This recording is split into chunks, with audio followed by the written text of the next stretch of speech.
even if you know you were going to put this much time and effort into something and you weren't going to hit the end goal, it doesn't mean that you shouldn't do it. Or it doesn't mean that it was like a failure, because all of this stuff along the way, like kind of, it brought you to meet new people. It took you to new places.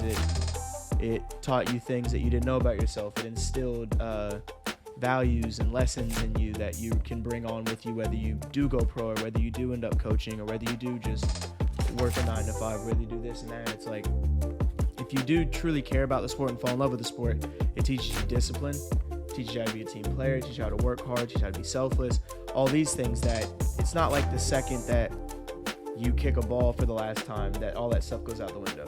It's like, no, it's like all that stuff sticks with you and that's instilled with you, and then it's something you naturally have.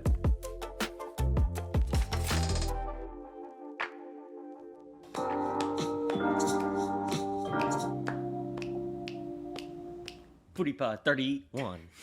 FOOTYPOD 31. Yeah, but it is FOOTYPOD 31. What up, people? As I mentioned previously, it is FOOTYPOD 31.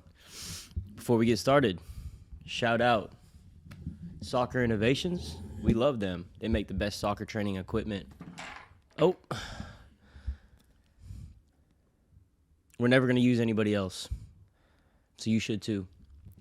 There's no reason to. They got everything you need. Everything. Yeah. They're good people. So, what we're going to be talking about today. Recently, Evan Bozman wrote a blog, and it got a lot of good reviews from the general public. Mm-hmm.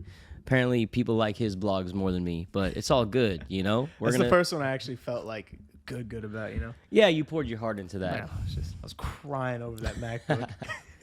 It was a good one. I think it was probably your best one so far. I just think it was as well. My last one was talking about not yelling at the refs. I'm a hypocrite because you're the worst at that. Yeah. I'm pretty bad at that too. As a player. Maybe I'll get better after writing that. I've gotten better as a coach, not yelling at referees. Yeah. But let's see. What was that one? What was it? It was called More Than a Game, which is the title of this episode. Mm-hmm. Okay. And why don't you just lead us off? Tee us off, baby. Tee us off. Tell us go deep into that. Really, really elaborate on what your thoughts are on that podcast. Yeah. So I mean, I kind of think my thoughts were, the main thing was just like kind of thinking about kind of like where we're at in life right now. Obviously, how you're coaching full time. I'm coaching now, working another little office job, but just kind of thinking about how like the game kind of leads us down paths that we probably wouldn't have gotten to if we hadn't have, you know, played the sport, if we hadn't have fallen in love with it. Yeah. And it just made me kind of think about like how just whenever we coach kids now, it's like obviously we're there with them to, you know, train them up with soccer and stuff. But at the end of the day, you do want to teach them things other than that. So you talk about like hard work, you talk about ethic, you talk about like being nice, like communicating, kind of all this stuff. And just basically how if you fall in love with the game, it can mold you into just a good person, just a good, like, you know, person in society. It can help mold you into just other aspects of life. And just kind of like that's basically kind of where it came down to. I was just kind of thinking about what are some things that I, you know, learned about from a young age playing soccer that I look back on now, and I think those things kind of shape me into who I am today. Yeah. And so even like getting probably a little emotional with it, where it's like obviously you see people playing on TV and you wish that was you, but obviously it's not for a reason. And then that kind of is how I finished with, you know, probably like why we are coaching today. It's like we didn't get quite where we wanted to get to in the sport. And I mean, if you're honest with yourself and you kind of accept that, you can probably look at certain areas and kind of figure out why. And then you can kind of live with that. And then you can do your duty by just passing that on to, you know, other people. Yeah. Yeah. I mean, I think that in a nutshell, you know, as players, we're so caught up in the moment, mm-hmm. and it becomes so competitive where, you know, it's like, it's, you know, you live and breathe the sport, mm-hmm. and, you know, it's all you know. And, you know, I think it's really not until later on in your life mm-hmm. that you start to understand all the life lessons that you really learned from sport. And even more so, you know, what what life lessons that you're learning through teaching it as well. Exactly. And so, obviously, like, Footy Factory started out as a training program. We had camps. We eventually grew our teams and our academy and our semi-pro team, and you were a part of that pretty much every step of the way. Yeah. Once you did join, which was about, I think, 3 years in, and you got into coaching, which I don't think was something that you had really planned to do coming out of college. But it quickly became a full-time thing for you. And obviously, whenever we, dropped our teams after COVID and everything, then all of a sudden, now it was taken away from you again. Yeah. So how has that adjustment been as far as, like, going from it being everything that you do to now it being more of a selective thing where you can fit it in where you want to? Yeah. I mean, it was definitely weird. Probably stopping with the teams. I liked coaching the teams. I found it not more exciting than when I was playing, but at the same time, it was almost like I would get just as nervous before coaching the games as I would when I was playing at like a college level. Now when we play, whether it's like with a semi-pro team or indoor team, it's like you don't really get nervous anymore because, there's not like a whole bunch riding on it. It's not a lot on the line. Yeah, it's just for fun, and obviously you want to go out there and win and stuff, but you don't get those nerves. You still have the passion for it. But coaching the boys, it's like it kind of felt like the same thing because it was like you're, in charge of this group of boys. You're in charge of this team. You're controlling everything down from what you work on at practice to who starts in the game, what kind of subs you make, and obviously at the youth level, a lot of it comes down to the players, if they're going to perform or not. But at the same time, it's like as a coach, you have a duty to, put a team out there that hopefully you prepared the right way, that you kind of, gave them as much information, as much training as you could for them to at least be as successful as they can be. And obviously, you can be the best coach in the world at the youth level, and if you don't have the tools to win the game, the player-wise, you're probably not going to win the game. But you just got to make sure that you're kind of doing everything like that. So I would say once it got kind of taken away, and we just started doing like the group training and personal private training. And then obviously now what I'm still doing probably like 10 to 12 sessions a week. But I found it kind of now where like I almost like enjoy it a little bit more in a weird sense, because it's like I'm not having to do as much of it. I can, really work with the players that I've grown a close relationship to. And I look forward to coaching them in the sessions. Like they're always fun now. And I think it's a good release for me after a long day, because obviously there's frustrating sessions when maybe some players don't have the best day, and it's hard to, at that age, go from having a bad day to just forgetting all about it when you're training, as opposed to when you're older. It's like, for us, it was like soccer was a release. Yep. I feel like for kids, it's like, if they're frustrated about something else, it's just going to carry on. Yeah. So that's the only frustrating part about it, I would say. Which is understandable. But yeah, I would say now it's fun because it's like I look forward to coaching the sessions after. It's nice to actually get up and walk around and, train with them and play with them and just kind of help them out in the things they need and just really focus on the specific things that they might be lacking in their game or some areas they might not be as confident in, and then just getting to really help them on that sense. Yeah, so I think for me, like, soccer's always been a release. And, when I was younger, like, I think when I was a kid, I was just kind of angry about things. I was just angry about things. And, we won't get into the reasons why, but it's like, for me, like, going through my day, I would get to practice, and as soon as I stepped on the field, I was finally just able to take a deep breath. Yeah, so you were free. Yeah, and it was like, it felt so good. And it was like, this is what I really love. And it's not until, really, like, I started playing only soccer that I realized that, because I played all sports growing up through middle school, and I could have pursued any of them, but it's like, obviously, like, the natural qualities that I had and my body type suited soccer the most. Sure. And so even through high school, that was like it, like that was the thing that, like, I enjoyed the most. It was actually, like, fulfilling for me. And I don't think I really ever realized that until later on. And even through college, it was kind of the same thing. Yeah. Even though, like, I think the things could have been more enjoyable on the soccer side of things, it was still, a release. Yeah. And getting into coaching, like, coming out of college, same thing. And somewhere along the line, like, when we were coaching our teams, it started to feel more like a job. And the reasons for that were, it wasn't always the same reason, right? Mm-hmm. There were different reasons, like on any given week or day. But the main thing is, like, a lot of our success per se was out of our control. Yeah, for sure. And we didn't really, like, the work that we were doing was not really reflected in the product that we put out. Mm-hmm. And that was frustrating. That's what made it feel like a job, because it ultimately felt like we were doing everything but the soccer, and that's what we wanted to do the most. And I think that you can agree that you probably felt a little bit the same way. Oh yeah, definitely kind of burned me out a little bit. Yeah. And then now, like, us taking this new direction, we are able to get back to what really makes it enjoyable for us. Yeah. Like, and we are able to make more of an impact on each individual player. So would you say that that's the case? Yeah, Like, I would agree. It's pretty much what you said before. Yeah, 100%. I mean, it's funny how it even worked out. How, like, obviously we were both trying to get the teams up to a certain level. But even, like, whenever I first started coaching with you, like, I was basically under your wing, whether it was learning how to run a private session, learning how to structure a session, all the way up to, like, learning how to structure a season of training for a team and having it all down to, like, well, these 4 weeks we're going to focus on this and that, kind of build it up.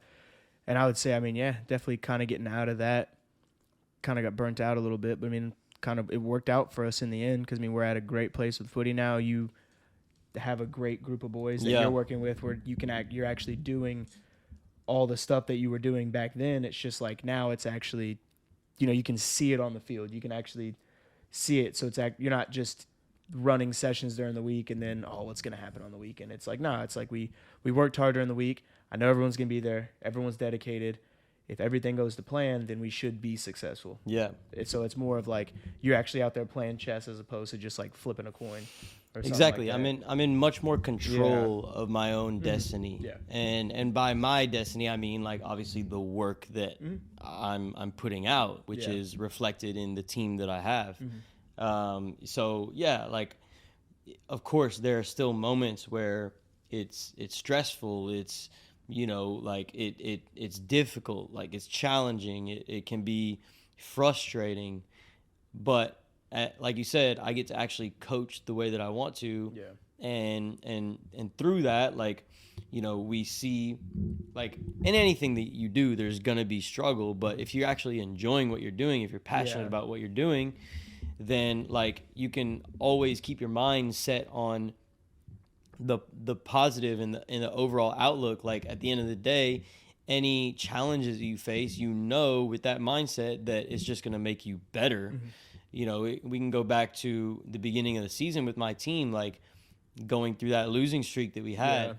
Like, I didn't lose any enthusiasm. I didn't lose any confidence in what I was doing, because I knew that I was doing the right things. And maybe on the outside, it didn't look like I was doing a good job, but I knew, like, those that were watching and seeing, like, and were there every day could see, the quality of my work. And it was just a matter of time until everyone else could see it too.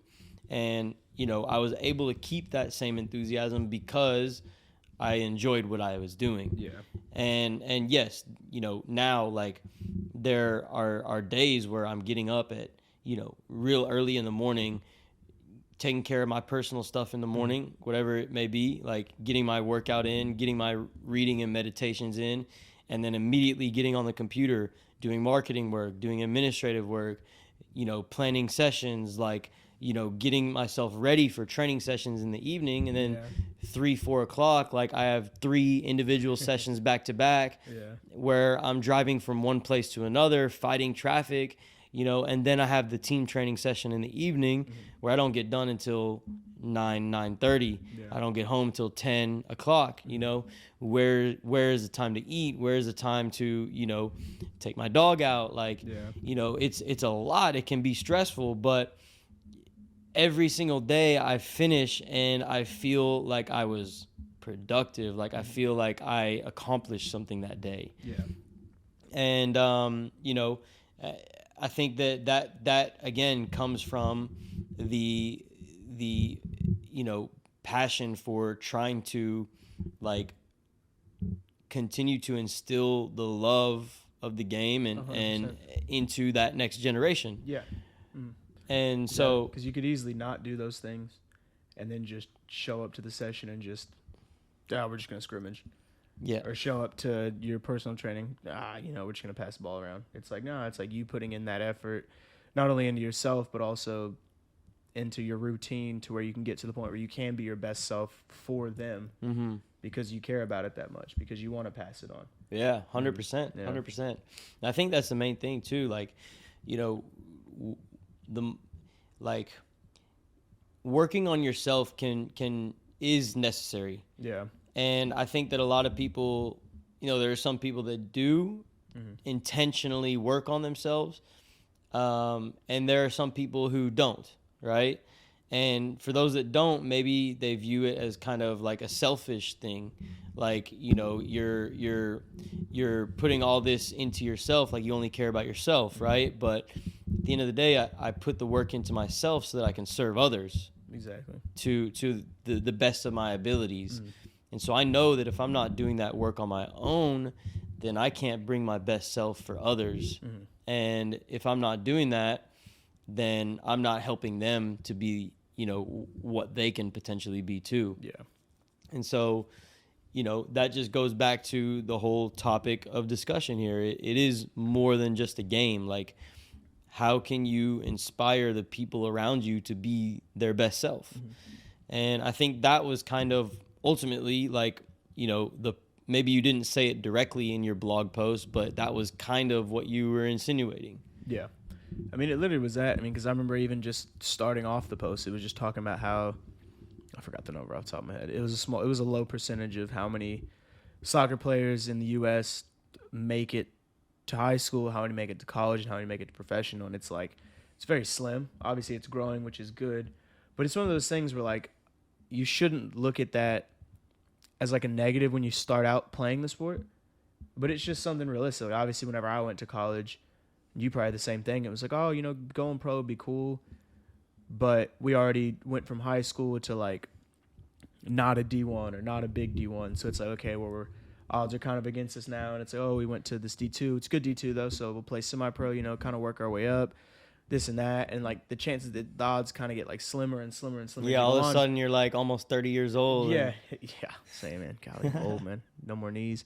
But it's basically kind of what I was saying is it's like even with that in your mind, knowing it before, but especially knowing it after, because hindsight's 2020. But just how like even if you know you were gonna put this much time and effort into something and you weren't gonna hit the end goal, it doesn't mean that you shouldn't do it, or it doesn't mean that it was like a failure, because all of this stuff along the way, like kind of it brought you to meet new people. It took you to new places. It taught you things that you didn't know about yourself. It instilled values and lessons in you that you can bring on with you, whether you do go pro or whether you do end up coaching or whether you do just work a 9 to 5, whether you do this and that. It's like, if you do truly care about the sport and fall in love with the sport, it teaches you discipline, teaches you how to be a team player, teaches you how to work hard, teaches you how to be selfless. All these things that it's not like the second that you kick a ball for the last time that all that stuff goes out the window. It's like, no, it's like all that stuff sticks with you and that's instilled with you, and then it's something you naturally have.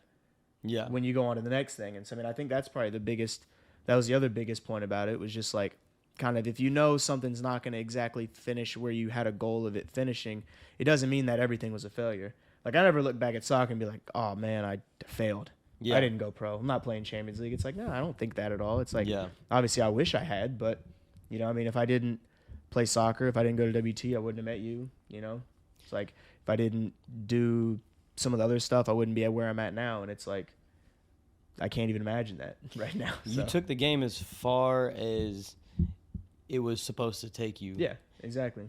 And that set you up for the life that you have now, right? And like, again, it goes back to like the life lessons. Like, how did everything that you went through as a player prepare you for the life that you're living now? Yeah. Like now you're working an office job, you're pursuing your college degree in criminal justice, trying to build that up while also, keeping soccer a part of your life with your steak and footy factory, with, the individual sessions that you do, with, the teams that you play with, right? Indoor and semi-pro, right? And so, you've gotten yourself to a point where you can have it as much a part of your life as you want it to be. Yeah. And I think that's a win. That's a win in my book. I see it as a win. Like at the end of the day, we all want to do something that we love and that brings us joy and fulfillment. And, you did carry through and push the game as far as it would take you. And now you've found a place where you're happy, where you're comfortable, where, you can continue to take what brings you that joy and fulfillment and also live a happy, fulfilled life outside of that as well. I would definitely agree with that. It's just weird thinking about it, I don't know. Just kind of like how... Did you ever look back on, like, decisions, I guess, you made, like, kind of in soccer that you regret? Sometimes you're at the point now where it's kind of like, it already happened. Yeah, for sure. I think, there are several pivotal moments in my career where if I knew what I knew now, things would be a lot different. And of course, that's where we come in with what we're doing for the players that we work with. And that's where I was kind of getting at. Yeah, and trying to help them work through the mistakes that we already made. And they're at such a huge advantage getting that, getting that information and that knowledge and that guidance from us or any, coach, right? Obviously, if their intentions are the same. But I don't regret anything because at the end of the day, like, everything that has happened to me, like, has made me who I am. So I'm happy with who I am. Like I'm continuing to, like, improve myself in every area that I know that I need to improve. And with that kind of discipline and mindset, like, it's hard not to be confident in what you're doing. It's hard not to be happy with what you're doing. So no, I don't think there are any situations where, like, I wish that I would have done something differently, because then it could have completely changed my path. But of course, I still wish I knew then what I knew now. 100%. To maximize my potential even more. Yeah.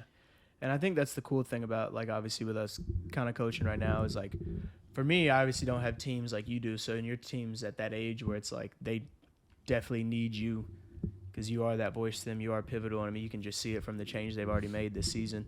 But that's kind of like I get excited, like, kind of thinking about, like, the players that we coach now and, like, the ages that they're at that we've literally been coaching. Like, I mean, I've been coaching probably out of those 10, 12 sessions I do, probably like 8 of them I've had for, like, the past year and a half. Yeah. And it's like I don't see them stopping anytime soon unless they stop the sport or something happens to me. So it's like I can't wait till they get to, like, that high school age, until they get to about to go to college age. And it's like you can really start, like, having more talks with them and stuff like that, and then just kind of seeing how they progress up with it.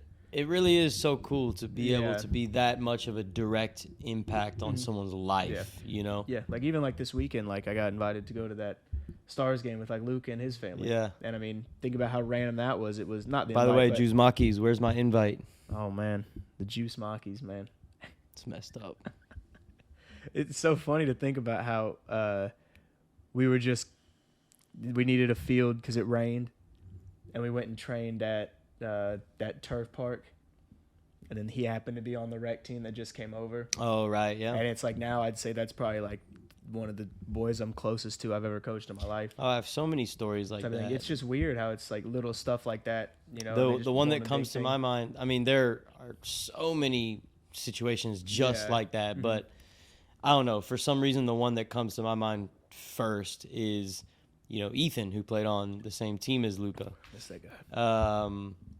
I went to go watch, I think it was TCU women's team. They were playing against can't remember who they were playing, but it was at the TCU Stadium, and I don't even remember why I went to that game in particular. I guess I just wanted to go, so I went to go watch it. I was by myself and stopped at Whataburger afterwards. And, I remember this story. And they were sitting there eating, and, you know, his dad, Mike, is never shy to say hello and start a conversation. And so, you know, he just – and they ended up – they actually just came from the same game, so they were sitting there having a burger.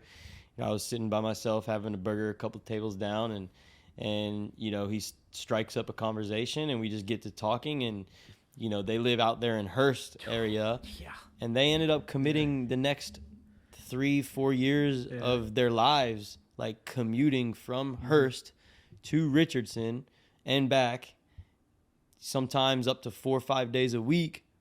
Yeah. Be a part, like be with us, to be coached by us, you know, and that's just awesome. Like, you know, I think that that's a great example right there. It's like, you know, we were a part of his life for a very, like, a good chunk of it. Like, you know, when he got done playing with us, he was 13 going on 14.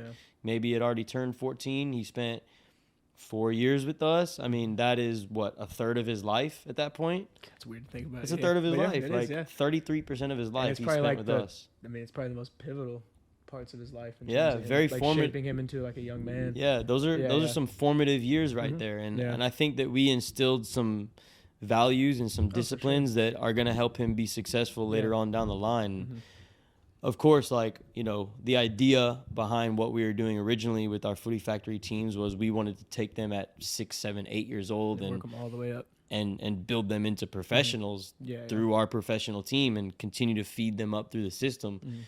You know, obviously things like worked out the way they did, and we no longer have teams a part of Footy Factory, but those players will always know what we did for them, and that's special to me. Even the ones who, you know, their parents like ended up falling out with us for whatever reason, like those players know what we did for them. I mean, deep down the parents do as well. It's just obviously when they're in that moment, it's kind of hard with it. But I mean, I think that's why it's cool what we're doing in regards to, you know, with Footy Factory doing private training and group training, is it's like, obviously, I don't coach teams anymore. You have your teams, your team right now that's killing it, and it's like you can still build relationships with other players, different ages, different genders, without just having to coach them as a team. Yeah, and I think that's really cool. How we're doing that is it's like we're not just coaching a group of boys, and if one leaves, we bring another one in. If something happens like that, it's like no, it's like we have different ages, different areas, different ethnicities, different genders, and it's like you can build all these relationships with different people and different families, and they're almost like they're like more intimate relationships in the sense where it's like if you're doing private lessons with that one person for like 3 years, 4 years, 5 years consistently, it's like that's family. It's family. You're solely there for them. You see them once a week. Countless times throughout. It's like you literally see them grow up, and it's like you can, with a team, it's almost like you can obviously work with the player in the team setting and have a somewhat relationship out of it, but it's like obviously like however they perform within the team is kind of, it's not completely how the relationship is viewed or molded, but it could be. But with the person that you're working with one-on-one, it's like regardless of the level they play at, with the team they play at, it's like you have that relationship with them in the sport, regardless of how good they are, or regardless of how far they make it, or all that stuff. And that's why I think I like it a lot. And that's like, I'm trying to think who it was. I was talking to my parents about, they were like asking how everything was going with like us and with job and everything. And I was like, yeah, it's going good. I was like, I'm busy though. Like, oh, do you like it? Do you see yourself stopping? And I was like, I mean, no, not really. And they were like, why? And I was like, it's not money or anything. It's like, I just can't, at least right now, I don't see me dropping any of my sessions because I don't want to lose. I don't want to stop coaching those kids. Yeah. Because, like, I never, like, obviously I'll show up to a session tired. It happens, you know. Yeah. Try and chug a Celsius on the car ride there. By the way, Celsius, you got to sponsor us, man, because, I mean. I spend so much money on this thing, man. So much money. I probably spend, like, let's see, if they're $2 a can, I'm probably drinking one. I'm probably drinking like 5 a week. Oh, 100%, dude. So multiply that by 4. It's a lot. I mean, that's a lot of money. Oh yeah. But even like kind of saying that is, it's just like I might be tired going to the session, but it's like once I get there, like I know I'm not sitting there like, oh, I need to do this session because I need money.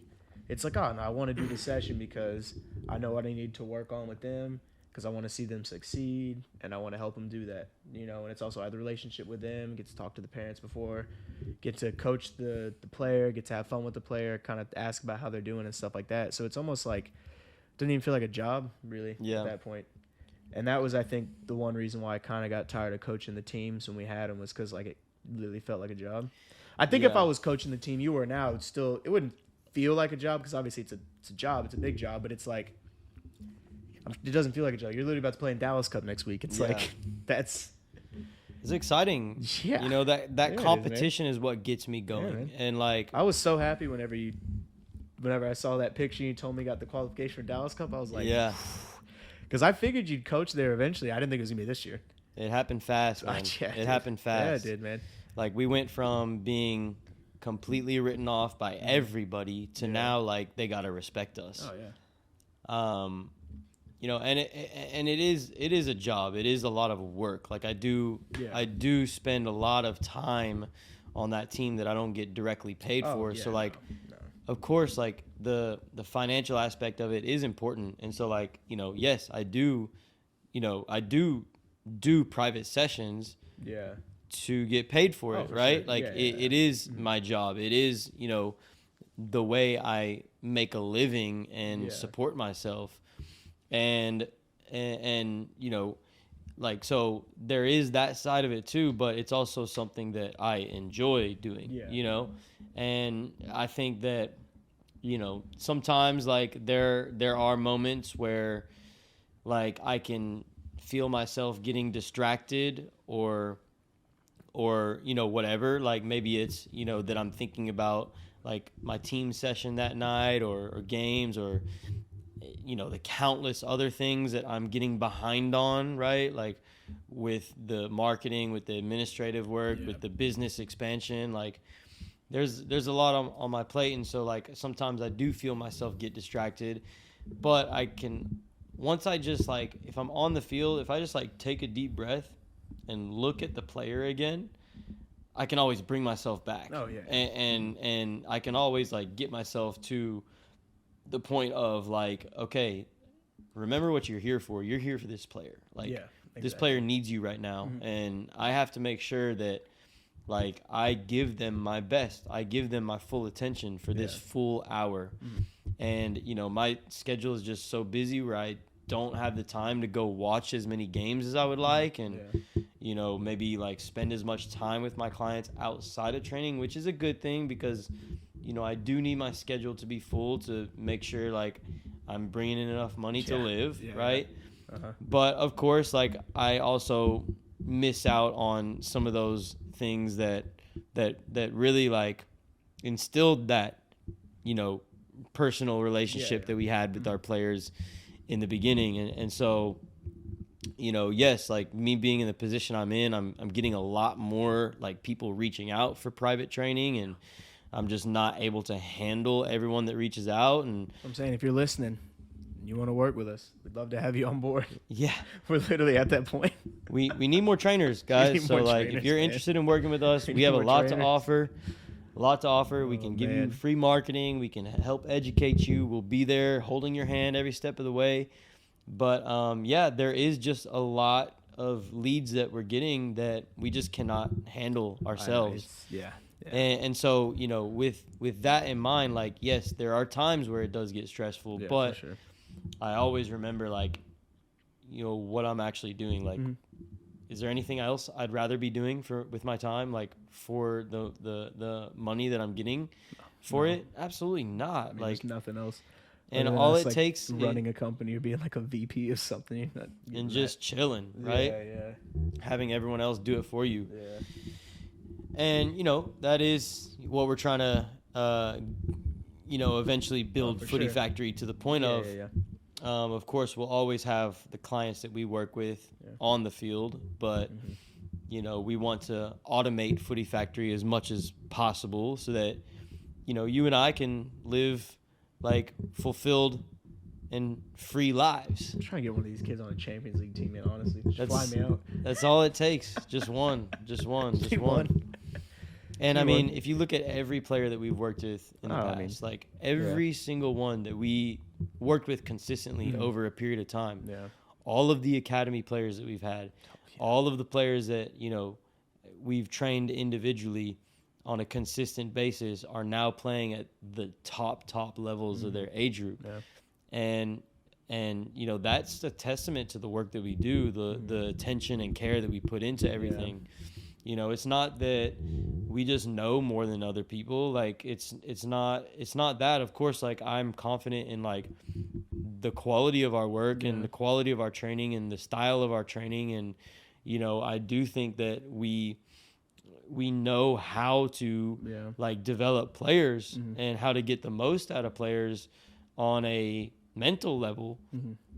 But at the end of the day, it comes down to like the attention and care we put into everything that we do. Yeah, because that's even like what I've been talking about, like with some of my friends, like obviously my roommates and stuff that did play, and like just some of the old players that we played with. It's like I never saw myself as a coach. Like, I mean, I did a couple sessions here and there in college, just filling in for someone. Obviously, any money in college is good money, but it's just kind of, it's like, I mean, if you have time and you want to do a couple sessions and you really put your mind to it and you put focus in, it's like anyone that played the sport at a high school level, at a high level, knows what to do and what not to do on a field. They know technique. You might not immediately know how to explain it to someone or the drills to bring it out or how to really challenge them, but it's like you know when someone's kicking a ball or not. You know when someone's dribbling weird. You know when this is that. And it's like I feel like for us to not help players with that would almost be like a disservice in a sense. Like why did we play and we're not kind of passing it on?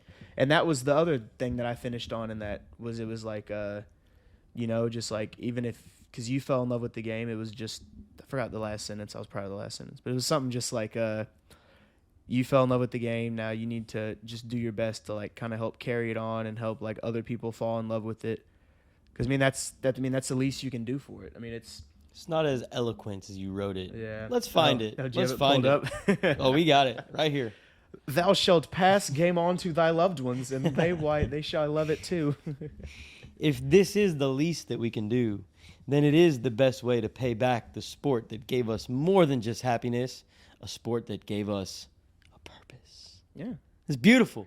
Thank you, man. I mean, it's just that. Like, it's kind of the way I see it, is like, man, we're helping these kids, get better at something they like. And I say kids because a lot of the ones that we train are kids. They're obviously becoming young adults as they get older. But, if they're playing, if they have practice twice a week in a game on the weekend, and, like, maybe they don't like their team, maybe they don't like their coach, something's wrong, and then maybe they have us for an hour and they really enjoy training with us for an hour because we're helping them get better.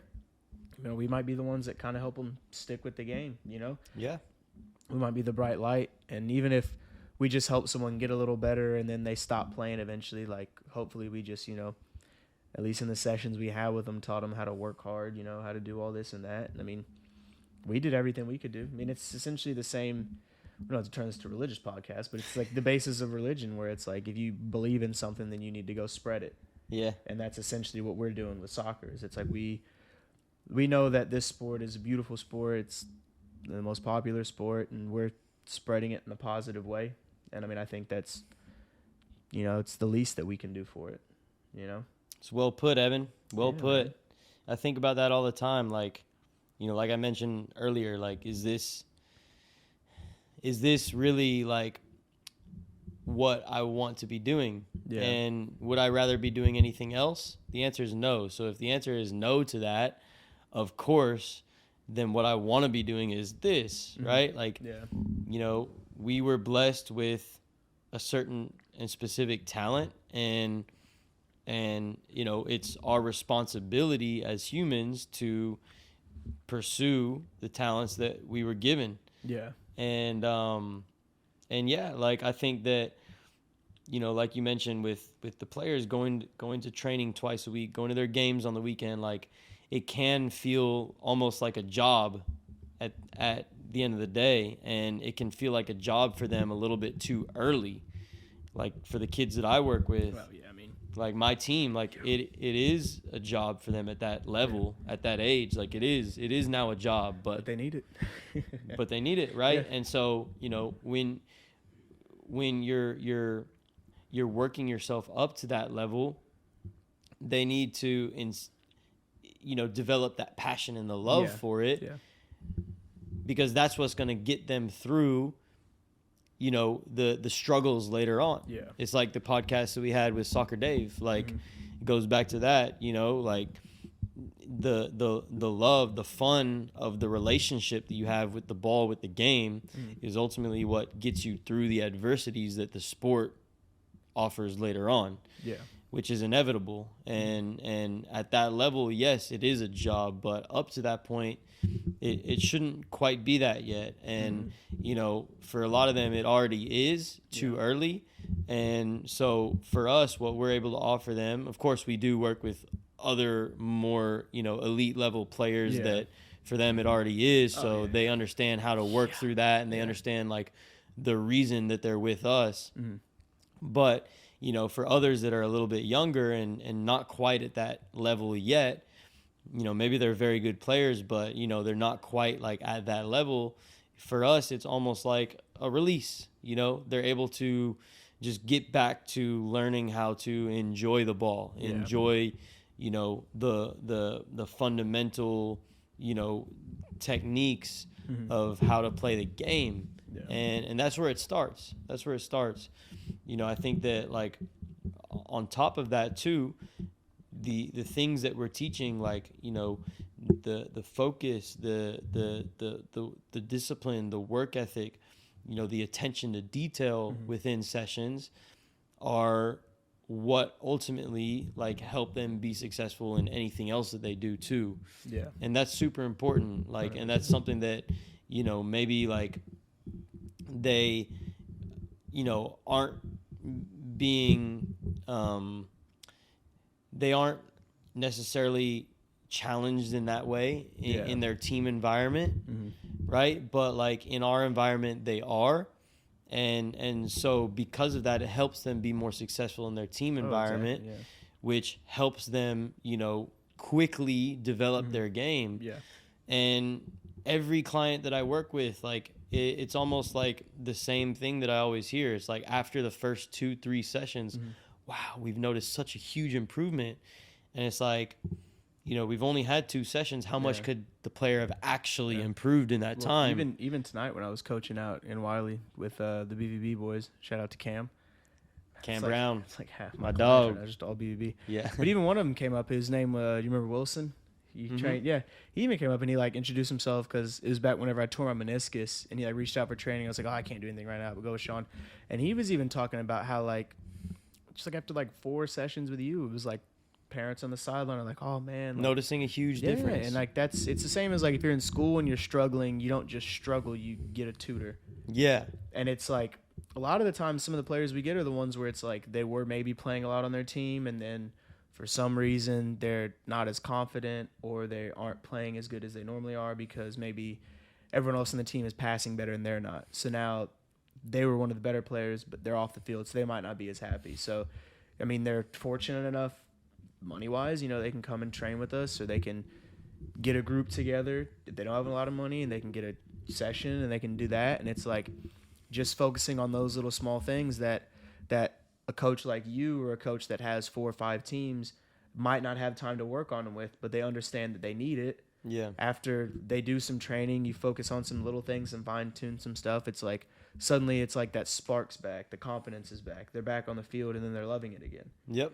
And that's probably one of the cooler things that we do is it's just like, you know, I mean, that was one thing as well, was when we were trying to coach our boys, it was like we were first, like 30 minutes of session, 20 minutes, we were just trying to focus on like first touch, passing, drills, beat them consistently. And even with that, it's like they did get better with that, but it's like if you can actually get that one person in like an isolated session, or those 3-4 people You in that force them isolated to session, focus on what they're doing. and they're able to like more. actually get it. And once it gets broken down for them, once they really get the technique down, it's like then it starts to click, and then you can start performing with it, and that's when you actually see them, you know, kind of go with it. And that's all the way up to the age like whenever I first joined footy, and I was here for like probably half a year, and then you did the summer sessions with like who was it all? I mean, it was like Anthony, Peyton, like all those people. It was just like, it was like obviously for them, that was more of a way for them to kind of stay in shape and like kind of focus on some stuff, fine tune some stuff. But even at that age and that level, it's like you're still able to, you know, get stuff across to them. Like even with Josh, when we had him on the podcast, like, I mean, he's the prime example of, I mean, what I would say wish we were at that age. Like, you know, like not only just on playing wise, but like kind of his mindset wise. But it's like even sessions that you have with him, it's like you're able to still like instill things in him. You're still able to coach him on stuff, talk him up on stuff, even though he was miles ahead of we were at that age. I remember the first time he came to a session, or I think Pat was coaching his younger brother that's now your goalkeeper, and he was just trying to have me show him how to just drive a ball. Like not properly because he knew how to, but he was having me like kind of work with him just like 5-10 minutes how to just drive a ball, like asking questions. It's like oh man, even if like this kid who's a national team level is still willing to learn, who still wants to learn, who's hungry, it's like he may be better than I am right now, but it's like I can still give him something if he chooses to listen. Of course. Everything. And that's what's the coolest thing is, I mean, I think with us being coaches is we have not only like do we have confidence in our ability regardless of like a player. It's like, I mean, I guarantee you if you had, I don't know, pick anybody, like say you had Paul Ariola or someone from FC Dallas come and get a session, it's like obviously they're a pro, they're better than you, this and that, but you'd still be able to run a session with them. You'd still be able to challenge them. You'd still be able to give them little tips and stuff, even though they know it all and even they do it.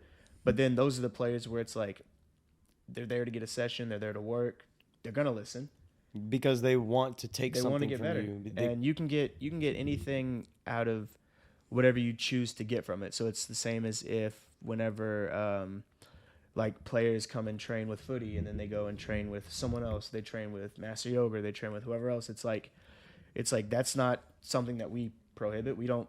If you want to go get training from multiple people, go do it. Because what I'm telling you, sorry, had a burp. Even gross. Even like me and you, it's like we're fine with players going between me and you coaching. We have different coaching styles. Like I might be better at coaching in one specific area. You might be better at one specific area. Also, at the same time, it's like you're not going to. What are you gonna. trying to say, Evan? Huh? What are you trying to say? I don't know that I'm faster than you. I don't know, man. I can probably cross the ball better than you. You can dribble better than me, but it's just like just having more voices. In your head is better than anything else, I would say. So like even players that happen to bounce around from team to team or have different coaches. Maybe they have the coach at their club level they don't really like, but then they come and train with us and they like us. Where it's like, oh, I mean, you're at that place for a reason. So it's like maybe you're not going to be there in 2 years, but that coach, you're learning how to deal with that coach's style, with his sessions, with how he talks, how he interacts. You're learning how to deal with me, and then hopefully the next level you go to or the next coach you go to is maybe a little bit of both, so you kind of know how to deal with it. Yeah, I mean, I had a situation recently where a player that I work with from, it's a team of girls that I have, and they're all like high level players, 2011 girls. It's a big group of them all from the same team that I've worked with for a couple of years now. Mm-hmm. And sometimes I work with them as a group or in separate groups, or sometimes they break off and do private sessions on their own.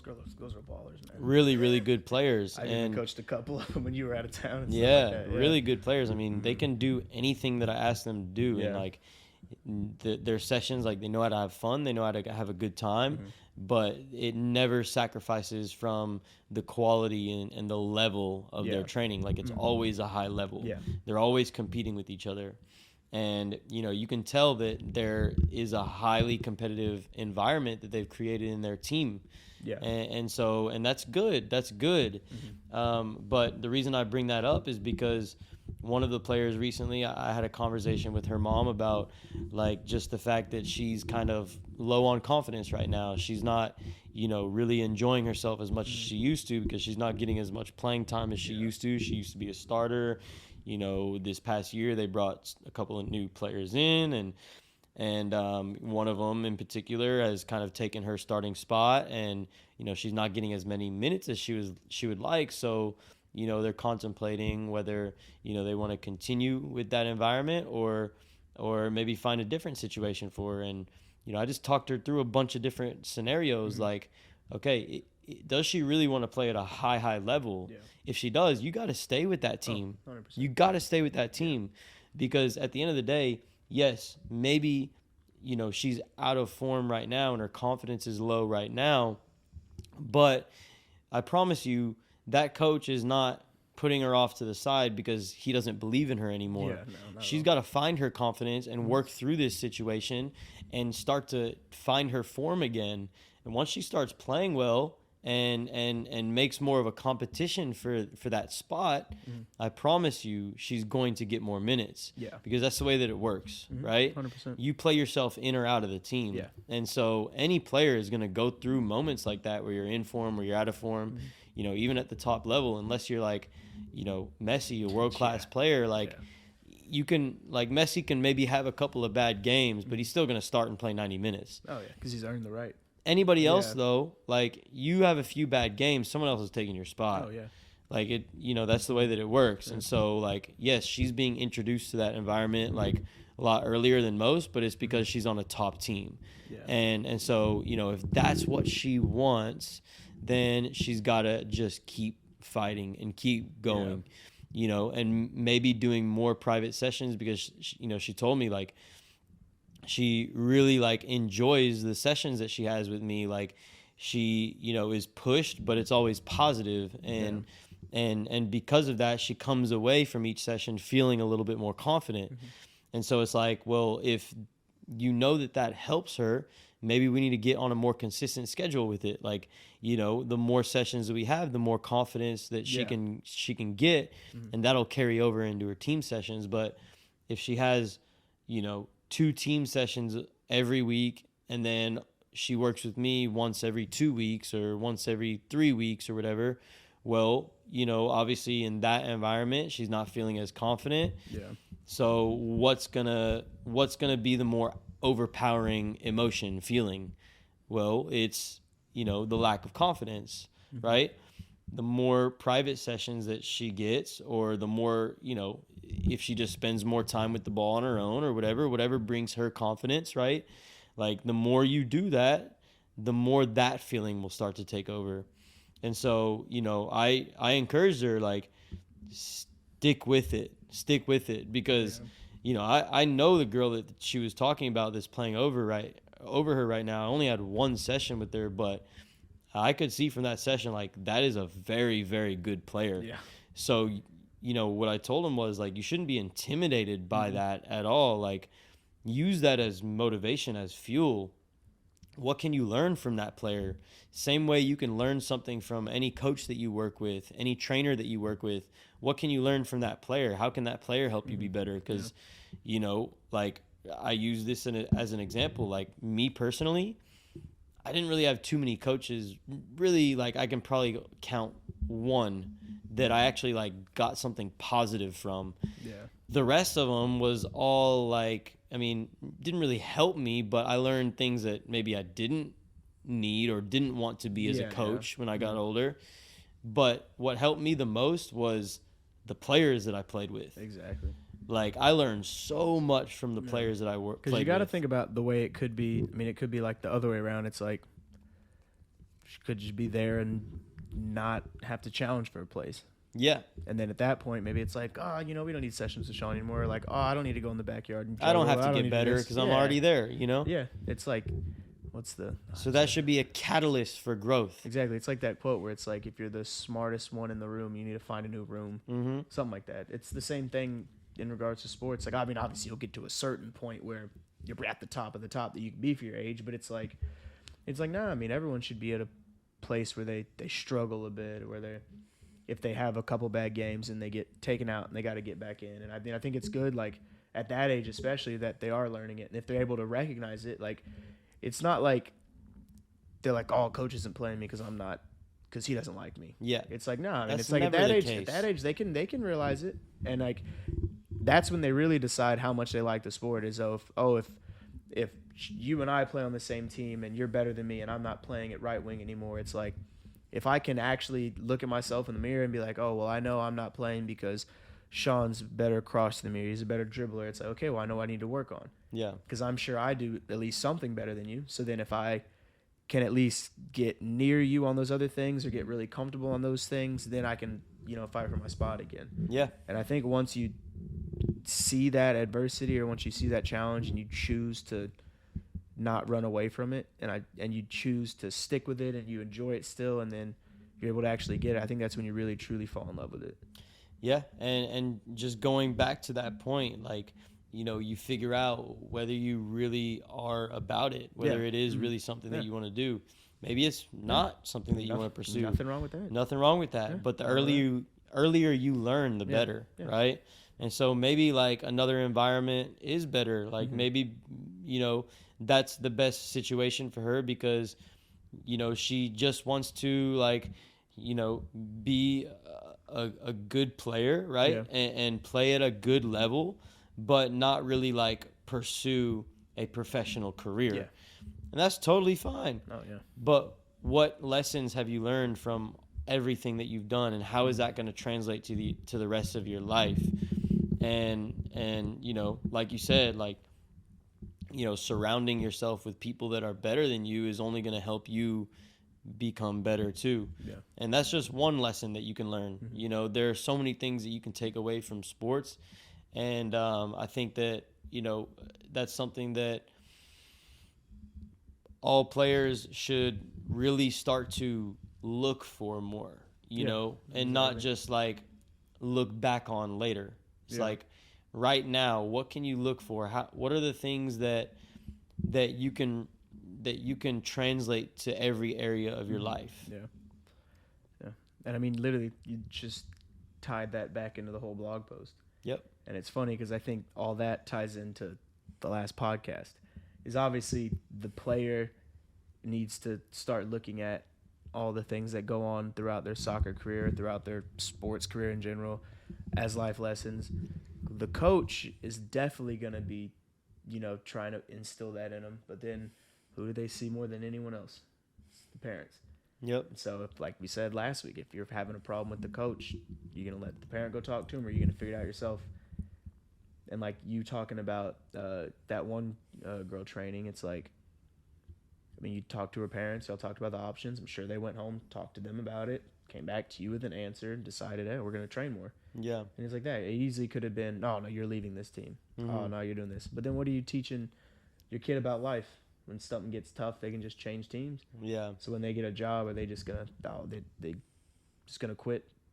So I really, better? in that conversation, I really try to like direct the attention towards the player. What does the player want? Either way, it's okay. Yeah, 100%. Either way, it's okay. But like, really, like you need to dig deep and find the root of that answer. Yeah. And once you find that answer, then you know better how to guide that player in that situation. Exactly. If it is something that they want, okay, here's what you need to do. If it's not something that you want, okay, here's what you need to do. And if you approach it with that mentality, like you're always going to take something of value from any situation. Exactly. And I mean, a lot of the ones we coach as well are at that age where it's like they could make that decision now and in a couple of years realize it's the wrong one, and it's never too late. Of course. And that's another thing that I mentioned too. It's like, so obviously you get a little setback, but it's something you can't overcome later. Yeah. And it's like, if you don't know the answer to that right now, well, just keep doing what you're doing. Yeah. Don't sacrifice your development, your progress, just because you're having a little slump. Like if you decide later on it's not for you, fine. Like you can take a step back at any point, but if you think that you still want to pursue this, then you gotta just power through the struggle. And just keep on going. And just with that mindset, like again, you're going to learn lessons that are going to help you be successful in anything that you do in your life. Exactly. Because it's more than just a game, guys. Yeah, man. It's more than just a game. It's more than just a game. You learn life lessons, You you get to meet some really cool people. For sure. Yeah, people that you know for life. I mean, I still, obviously going to WT, I mean, we still talk to so many of the people we played with. I mean, My only friends are soccer yeah, people. If I didn't go to WT, I never would have met you. Never would have Footy. Wouldn't even be here. What's Footy, man? What is I it? don't know what I would have been doing, man. I would have been a cop somewhere. But I mean, I think that's the main reason why I wrote the blog post, and kind of like, it's just to kind of finish things off. When I asked you about that question earlier, I was like, do you regret anything about it? I think writing the blog post kind of helped me like not, because obviously I can look back on stuff and be like, oh, why did I do this? Why did I do that? But then like Helped writing you it kind all, of think through it, huh? yeah, it helped me think like, oh, well, I mean, like, I'm exactly kind of where I need to be. Yeah. Obviously, you never want to be content with where you're at, but I mean, I know where I'm at right now is on the right path. There you go. There you go. Yeah, man. Wise words of Evan Bozman. Man, I was really proud of that blog post. And then the next one You was should about be. yelling at refs, you know? Yeah. Took that in a completely different direction. Dude, I gotta follow this one up, man. I don't know where you got that one from, but You hey, know. it's true. It's true. It's true. Yeah, It's true. Yeah.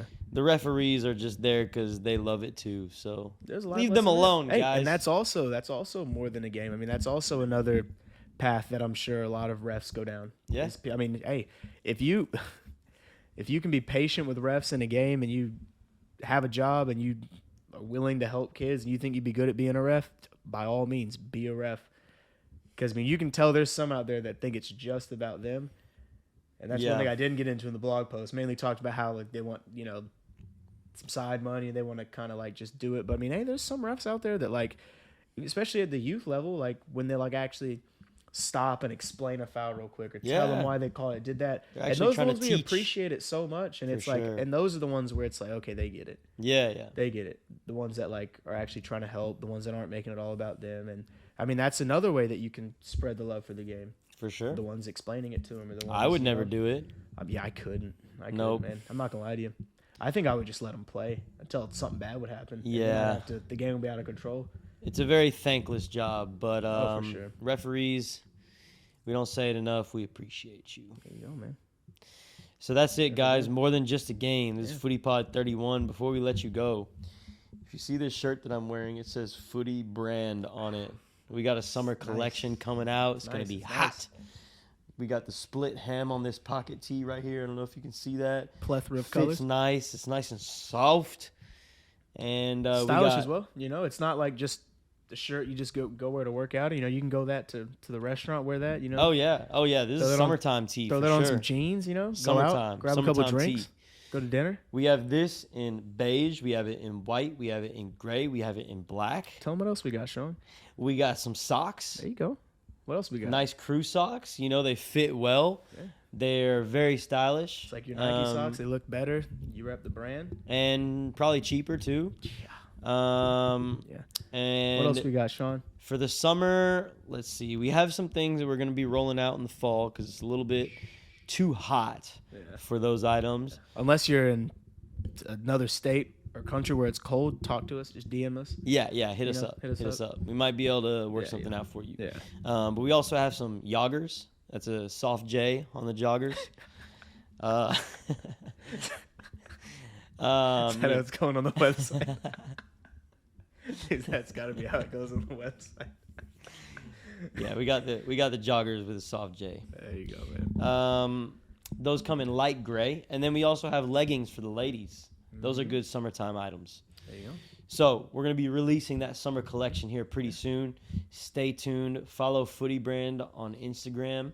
And follow Footy Factory on Instagram, too. We just hit 4,000 followers, so that was pretty cool. That was really cool. We did a little giveaway with some Mavs tickets. Yeah. I think we can do some maybe a little Footy Brand giveaway in the podcast. We'll drop a gem somewhere in the podcast. Maybe. I'll talk them into this. We'll drop a gem somewhere in the podcast. If you can tell us what it is, maybe you get a nice pair of socks or something. Yeah. You're going to appreciate those socks. Yeah. But stay tuned for that because we want everyone rocking our stuff. We want to really spread this movement. We want Footy Factory to be more than just training. It's more than just a game. It's FootyPod 31. FootyPod 31. That's all we got, guys. Thanks for tuning in. Like, review, subscribe on all listening platforms, plus YouTube. This will be on YouTube. And that's all. Yeah. Hey, if you want us to discuss anything or talk about anything, or you have questions about anything, hit us up. Engage with us. I Engage feel with like us. sometimes we're just talking to ourselves. It doesn't even have to be us talking about it on a podcast or making a whole video about it. If you have any questions about anything, just hit us up. Yep. We'll definitely do some different podcasts, going forward, some different styles. I have one coming out pretty soon of me doing a film session with my team and talking about our tactics and how we want to play. So that'll be very informative for you coaches out there. Any coaches that we're playing against, hopefully you don't watch it. But even if you do, it's all good, because guess what? If you watch I'm already on to the next thing. I'm already innovating. So if you watch it, it's all a lie. No, we're already on to the next thing. So even if you do see it, please understand when we play you next, it's going to be something nothing different. but kickball, all direct. Anyways, guys, stay tuned for Footy brand gear coming out soon. This was FootyPod 31. I'm Sean Afkhaminia. I'm Evan Bozman. Deuces.